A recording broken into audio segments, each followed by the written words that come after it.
नमस्कार विद्यार्थी मित्रांनो, माझं नाव सुहास भिसे. स्वागत आहे तुमचं सर्वांचं प्रदा करंट अफेअर्स मराठी या आपल्या मायबोली भाषेतील एज्युकेशनल यूट्यूब चॅनलमध्ये. विद्यार्थी मित्रांनो, आज आहे 20 जुलै 2024. आजच्या दिवसाचे जेवढेही चालू घडामोडीचे महत्त्वाचे टॉप प्रश्न बनत असतील ते सर्व प्रश्न आपण या व्हिडिओच्या माध्यमातून पाहणार आहोत. तरी सर्वप्रथम आपण जर नवीन असाल, पहिल्यांदा या चॅनलवरील व्हिडिओ पाहत असाल तर चॅनलला या ठिकाणी अवश्य सबस्क्राईब सुद्धा करून घेऊ शकता. ठीक आहे, चला तर मग आपण आजच्या व्हिडिओला सुरुवात करूया. त्या अगोदर कालच्या व्हिडिओमध्ये जो काही शेवटचा प्रश्न विचारला होता त्या प्रश्नाचं उत्तर जाणून घेऊया. काय होता प्रश्न?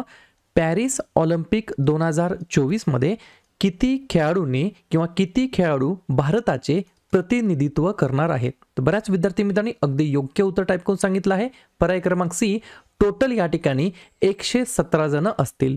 ठीक आहे, याच्यामध्ये काही 3-4 पॉईंट्स आहेत ते लिहून घ्या. याच्यामध्ये सर्वाधिक 29 खेळाडू हे ॲथलेटिक्स प्रकारचे आहेत. 140 जणांचा सपोर्ट स्टाफ देखील याच्यामध्ये असणार आहे. या ठिकाणी या स्पर्धेमध्ये जे काय होणार आहेत, गगन नारंग हे भारतीय पथकाचे प्रमुख असणार आहेत. आणि हे जे काय पॅरिस ऑलिम्पिक 2024 आहे याच्या उद्घाटन समारंभामध्ये भारताच्या साईडने सुरुवातीला या ठिकाणी ध्वजवाहक 2 जण असणार आहेत. अचंता शरथ कमल आणि PV सिंधू असं त्यांचं नाव आहे. क्लिअर? आता पाहूया विद्यार्थी मित्रांनो प्रश्न क्रमांक पहिला. टोटल संपूर्ण व्हिडिओमध्ये 12 प्रश्न असतील. सुरुवातीपासून शेवटपर्यंत व्हिडिओ काळजीपूर्वक पहा. एक एक प्रश्न महत्त्वाचा आहे, तुम्ही कोणत्याही परीक्षेची तयारी करा. प्रश्न क्रमांक पहिला काय म्हणतो? आंतरराष्ट्रीय बुद्धिबळ दिवस म्हणजेच इंटरनॅशनल चेस डे हा आपण दरवर्षी केव्हा साजरा करत असतो? प्रश्न क्रमांक पहिल्याचं योग्य उत्तर आहे पर्याय क्रमांक डी. आजच्याच दिवशी दरवर्षी विद्यार्थी मित्रांनो आपण 20 जुलैला या ठिकाणी आंतरराष्ट्रीय बुद्धिबळ दिवस म्हणून साजरा करतो. पहिलाच प्रश्न कशा संदर्भात आहे? महत्त्वाच्या दिवसाबद्दल. ठीक आहे, तर लगेच काय करूया, जुलै महिन्यातील जे काही महत्त्वाचे दिवस आहेत त्याच्यावरती एकदा रिव्हिजन टाकूया. लिहून घ्या. 1 जुलैला भरपूर दिवस असतात. राष्ट्रीय डॉक्टर दिवस, राष्ट्रीय टपाल कामगार दिवस, चार्टर्ड अकाउंटंट दिवस, GST दिवस, वसंतराव नाईक जयंती, महाराष्ट्र कृषी दिवस आणि SBIचा स्थापना दिवस. त्यानंतर 2 जुलै जागतिक क्रीडा पत्रकार दिवस, 3 जुलै जागतिक प्लास्टिक पिशवी मुक्त दिवस. या ठिकाणी जुलै महिन्यातील पहिल्या शनिवारी असतो आंतरराष्ट्रीय सहकार दिवस. यावर्षी पहिल्या शनिवारी या ठिकाणी तारीख आहे 6 जुलै. मग 6 जुलै 2024ला यावर्षी आपण आंतरराष्ट्रीय सहकार दिवस म्हणून साजरा करणार आहोत. 11 जुलै जागतिक लोकसंख्या दिवस, 12 जुलै जागतिक मलाला दिवस, 17 जुलै आंतरराष्ट्रीय न्यायासाठी जागतिक दिवस, 18 जुलै आंतरराष्ट्रीय नेल्सन मंडेला दिवस आणि अण्णाभाऊ साठे स्मृती दिवस, 20 जुलै आंतरराष्ट्रीय बुद्धिबळ दिवस, 23 जुलै लोकमान्य टिळक यांची जयंती, 26 जुलै कारगिल विजय दिवस, 28 जुलै जागतिक निसर्ग संवर्धन दिवस आणि जागतिक हिपॅटायटिस दिवस आणि शेवट एक आहे 29 जुलै आंतरराष्ट्रीय व्याघ्र दिवस. ठीक आहे, आता या ठिकाणी महत्त्वाचे दिवस तर तुम्ही वाचून घेतलात, परंतु हे जे काही बुद्धिबळ आहे, चेस आहे, याच्याबद्दल अजून काही महत्त्वाचे पॉईंट्स आहेत ते लिहून घ्या. पहिल्या महिला ग्रँडमास्टर कोण होत्या? तर त्यांचं नाव आहे S विजयलक्ष्मी. 2001 मध्ये त्या पहिल्या महिला ग्रँडमास्टर बनल्या. तमिळनाडू राज्याला बिलॉंग करतात. 23व्या महिला ग्रँडमास्टर कोण आहेत? तर प्रियंका नुटक्की.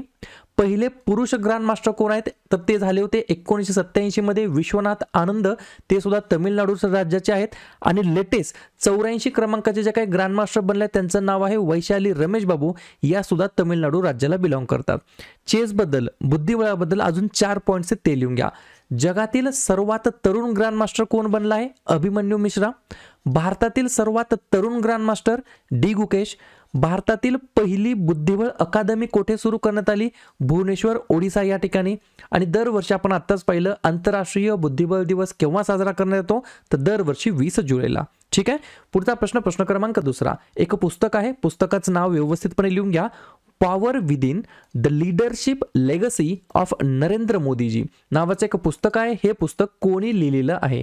2 नंबरच्या प्रश्नाचं योग्य उत्तर आहे पर्याय क्रमांक सी, डॉक्टर R बालसुब्रमण्यम असं त्यांचं नाव आहे. त्यांनी या पुस्तकाचं लेखन केलेलं आहे. कधी कधी काय होतं, आपल्या मराठीमध्ये जरी एक्झाम असली तरी पुस्तकाचं नाव हे जे काही असतं ते इंग्रजीमध्येच विचारलं जातं. ठीक आहे, या गोष्टी सुद्धा तुम्हाला लक्षात ठेवायच्या आहेत. ठीक आहे, प्रश्न आहे पुस्तक आणि लेखका संदर्भात. तर लगेच आपण काय करूया, काही महत्त्वाचे 10 पुस्तक आहेत आणि त्यांचे लेखक कोण आहेत त्याच्यावरती एकदम चर्चा करूया. लिहून घ्या.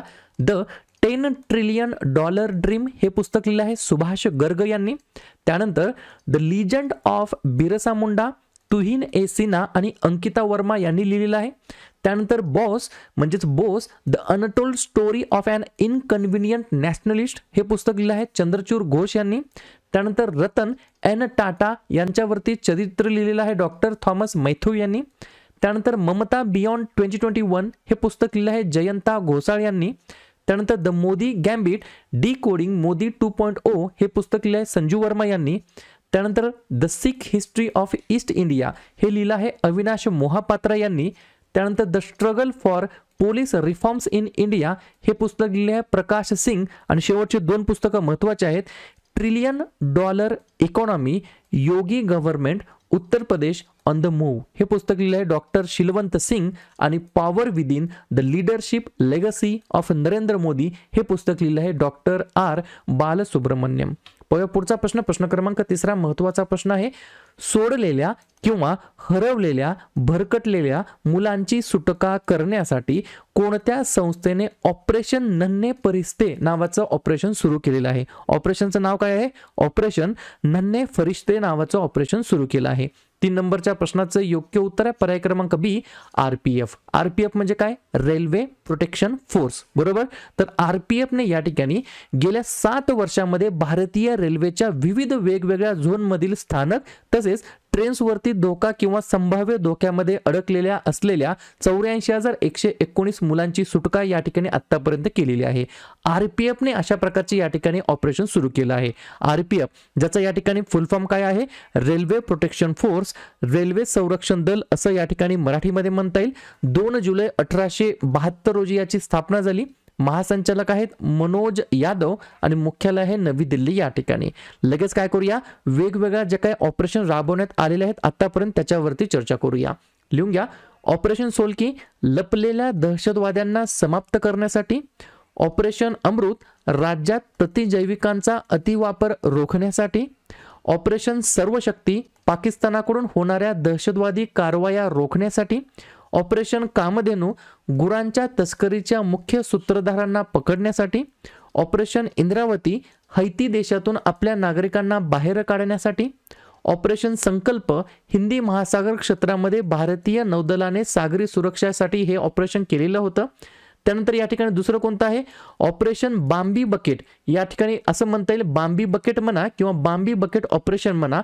IAF म्हणजेच इंडियन एअर फोर्स यांनी या ठिकाणी हे ऑपरेशन केलं होतं जंगलातील आग विझवण्यासाठी. त्यानंतर ऑपरेशन सद्भावना आहे उत्तर सिक्कीम मधील ग्लेशियर लेक उद्रेक पुरामुळे प्रभावित झालेल्या गावकऱ्यांसाठी मदत करण्यासाठी हे ऑपरेशन राबवण्यात आलं होतं. आणि ऑपरेशन जज्बा आहे इंडो तिबेट बॉर्डर पोलिसांनी राबवलेलं ज्याच्या अंतर्गत चीनच्या सीमेवरती जवळपास 108 किलो सोनं जप्त करण्यात आलेलं होतं. ठीक आहे. पुढचा प्रश्न क्रमांक 4 महत्वाचा आहे. सरकारने भारतीय भाषांमधील 22,000 पुस्तके विकसित करण्याचा प्रकल्प सुरू केलेला आहे. तर या प्रकल्पाचं प्रोजेक्टचं नाव काय आहे? तर लिहून घ्या. अस्मिता असं या प्रोजेक्टचं नाव आहे. 2-3 पॉइंट लिहून घ्या. बहुभाषिक शब्दकोश तयार करण्यासाठी भारतीय भाषांमध्ये 22,000 पुस्तके विकसित करणे हा याच्या मागचा मेन पर्पज आहे.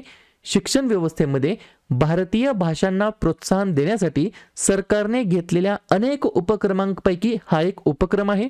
आणि जर तुम्हाला असं विचारलं अस्मिता याचा फुल फॉर्म काय आहे? थोडासा डिफिकल्ट आहे परंतु लिहून घ्या. Augmenting study materials in Indian languages through translation and academic writing अशा प्रकारचा फुल फॉर्म आहे याचा. क्लिअर? पुढचा प्रश्न क्रमांक 5. भारत आणि स्वित्झर्लंड पुढील 15 वर्षांमध्ये टिंबटिंब गुंतवणूक आणि 1 दशलक्ष नोकऱ्यांचे लक्ष्य ठेवलेले आहे भारत आणि स्वित्झर्लंडने. 5व्या नंबरच्या प्रश्नाचं योग्य उत्तर आहे पर्याय क्रमांक डी 100 अब्ज $. एवढं या ठिकाणी गुंतवणुकीचं आणि 1 दशलक्ष नोकऱ्यांचं एम ठेवलेलं आहे. कोणकोणत्या देशांनी? भारत आणि स्वित्झर्लंडने. कधी? नेक्स्ट 15 इयर्समध्ये. 2 पॉइंट लिहून घ्या. केंद्रीय वाणिज्य आणि उद्योग मंत्री पियुष गोयल 2 दिवसांच्या स्वित्झर्लंड दौऱ्यावरती गेलेले होते. त्यांनी स्विस कंपन्यांना भारताच्या वाढत्या आणि गतिमान बाजारपेठेमध्ये गुंतवणूक करण्यासाठी प्रोत्साहित केलेलं आहे किंवा त्यांना या ठिकाणी काय केलेलं आहे तर मोटिवेट केलेलं आहे, सांगितलेलं आहे. ठीक आहे. पाहूया पुढचा प्रश्न, प्रश्न क्रमांक 6.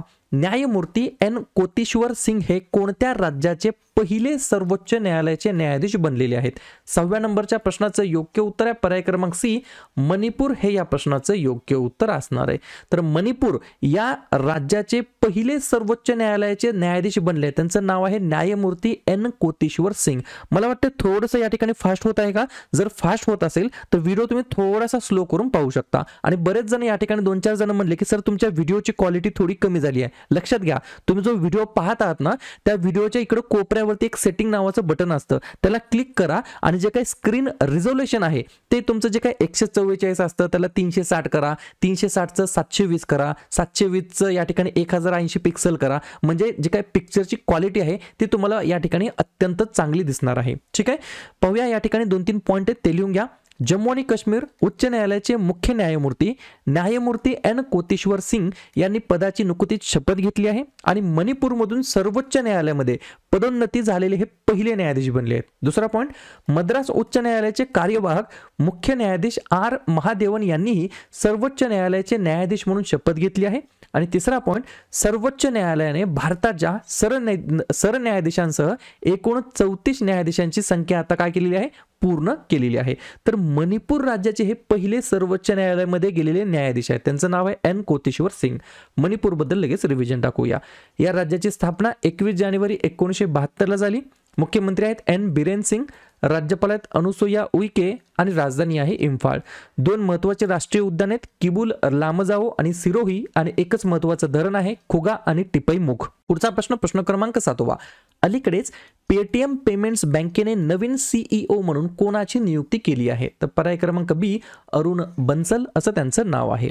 पुढचा प्रश्न, प्रश्न क्रमांक 8. कोणत्या देशामध्ये मैत्रीचे प्रतीक म्हणून डॉक्टर एस जयशंकर यांनी अलीकडेच मैत्री उद्यानाचे उद्घाटन केलेले आहे? फ्रेंडशिप गार्डनचे उद्घाटन केलेले आहे. तर पर्याय क्रमांक ए, मॉरिशियस हे या प्रश्नाचं योग्य उत्तर असणार आहे. एस जयशंकर कोण आहेत? तर फॉरेन मिनिस्टर आहेत, परराष्ट्र मंत्री आहेत. पोर्ट लुईस मधील भारत मॉरिशियस फ्रेंडशिप गार्डनचं त्यांनी नुकतंच इनॉग्रेशन केलेलं आहे. या ठिकाणी जी काही 6 महिन्याची आपली PDF आहे जानेवारी 2024 ते जून 2024, या PDFची किंमत फक्त 99 रुपये आहे. आणि या PDF मध्ये या ठिकाणी फक्त 100 पेजेस आहेत, ज्याची तुम्ही बॅक टू बॅक झेरॉक्स करून या ठिकाणी जास्तीत जास्त रिव्हिजन मारण्याचा प्रयत्न करा. जर तुमच्याकडे गुगल पे असेल तर तुम्हाला या नंबरला 99 रुपये सेंड करायचे आहेत. 96-730-58-600 सुहास भिसे असं नाव येईल. आणि जर तुमच्याकडे फोन पे असेल तर या नंबरला 99 रुपये सेंड करायचे आहेत. 7499-69-8085 पूजा चाळक असं नाव येईल. दोघांचे स्क्रीनशॉट या वरील नंबरच्या व्हॉट्सअपला सेंड करायचे आहेत. तुम्हाला लगेच या ठिकाणी PDF प्रोव्हाइड केली जाईल. पुढचा प्रश्न, प्रश्न क्रमांक 9. हरियाणा सरकारकडून पोलीस, खाणकाम आणि तुरुंग विभागातील विशिष्ट पदांवरती भरती करताना अग्निवीरांना किती टक्के या ठिकाणी आरक्षण दिले जाणार आहे अशी घोषणा केलेली आहे? तर पर्याय क्रमांक डी, 10% रिझर्वेशन या ठिकाणी देण्याची घोषणा केलेली आहे.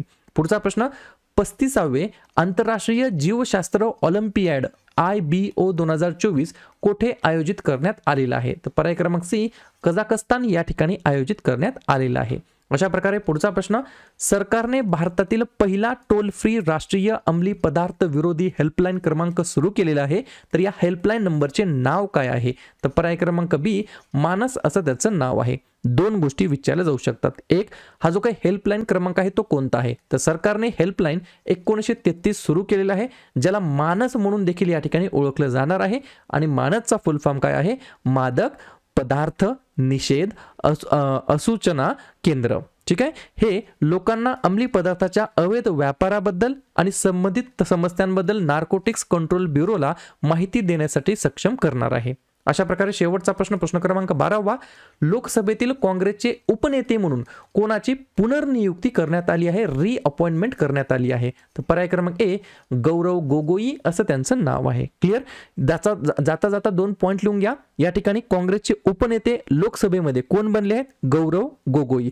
लोकसभेतील विरोधी पक्षनेते कोण आहेत? राहुल गांधी. आणि राज्यसभेतील विरोधी पक्षनेते मल्लिकार्जुन खरगे.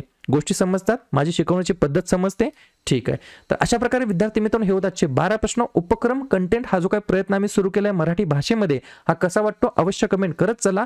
आणि या ठिकाणी तुमच्यासाठीचा आजचा खास प्रश्न, कोपा अमेरिका 2024 चे विजेतेपद कोणत्या देशाने जिंकलेले आहे? उरुग्वे, ब्राझील, अर्जेंटिना की कोलंबिया? तर ज्या पण विद्यार्थ्यांनी या प्रश्नाचं योग्य उत्तर येत असेल त्या प्रश्नाचं उत्तर तुम्ही कमेंट बॉक्समध्ये टाईप करण्याचा प्रयत्न करा. या प्रश्नाचं उत्तर चुकू द्या, बरोबर येऊ द्या, काहीच हरकत नाही, परंतु ट्राय करणं, प्रयत्न करणं सर्वात जास्त महत्त्वाचं आहे. आणि दुसऱ्या दिवशी येऊन आपण दिलेल्या प्रश्नाचं उत्तर हे बरोबर आलं की चुकलं हे दुसऱ्या दिवशी येऊन चेक करणं, तपासणं हे देखील तितकंच जास्ती महत्त्वाचं सुद्धा असणार आहे.